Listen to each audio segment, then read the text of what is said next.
Joining us now is Reuben Youngblom. He's a managing editor at the Cryptoeconomic Systems Journal and Conference Series. Hello there, Reuben. Thanks for joining us. So, yes, you have a list of the top universities for blockchain in 2022. Give us the rundown. Yeah, well, first, thank you for having me. It's always great to be here. I'm not entirely sure how to follow the doomsday plans of billionaires, but yeah, let's get into some statistics here. Give us some optimism. Yeah, well, I hope I can. That's not how I naturally skew, but I'm excited to try. So yeah, the new rankings are coming out today. We're very excited. Every year we try to go a little bit bigger, a little bit bolder, bring in more data, and I think they should have been published around now, so anybody can go check those out. And I hope it's a pretty good and very rigorous guide to what's happening in the blockchain world at the university level. What are some of the top takeaways? Yeah, so we went really global this year. We looked really deep into what schools are doing, both in terms of putting out research, in terms of what they're doing at the campus level to make it a blockchain-friendly environment for students. So I think the big takeaway is just looking at where the research and where these blockchain initiatives are moving. So last year there was a lot of talk about Asia, and Asia was doing a great job. They were really dominating the top of the list. And this year there was sort of a surprising shift, really more towards Australia. And I didn't quite catch what Douglas was saying about billionaires in Australia, but I'm sure there's a conspiracy theory in there somewhere that I'm not going to put the dots together. But well, regionally, I did see that Asia made 4 of the top 10. So is there more demand and interest? Where regionally do you see the most demand and interest?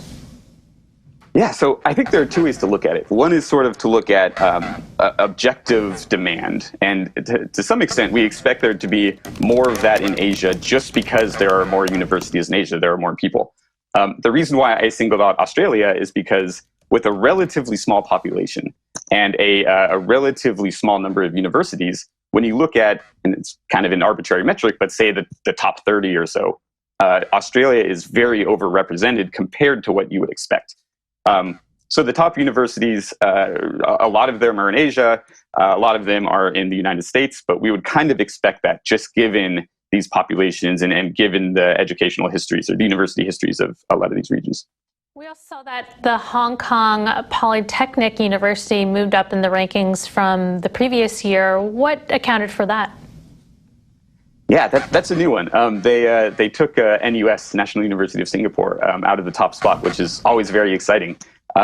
Just looking through the numbers, it looks like they went on, either intentionally or unintentionally, they had a pretty big research push. So the metric where they really dominated was what we call scholarly impact, where we look at how many research papers are getting put out by these teams, what is the impact that the papers are having in the world. We look at how many times the papers are cited and kind of integrated into other research. And we also look at whether or not the primary author on the paper was the one from the university that we're trying to assess. Do you have a sense of the job potential once graduating from these programs? That's a really important question. And that is a metric that is always a little bit challenging to try to get good data from. But again, every year we're improving what we're doing. We did a lot of more automated data scraping to try to take the human element out of the process and eliminate some of the false data.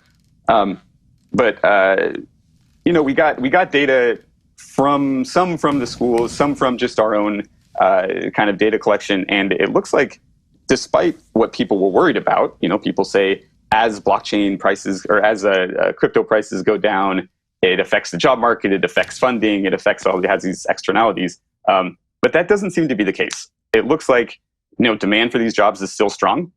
We have the raw data available for anybody if they want to come and look at whatever some university is doing, how they're able to place graduates in the market. So I would encourage people, rather than try to extrapolate that kind of information from the rankings, to actually look at the raw data.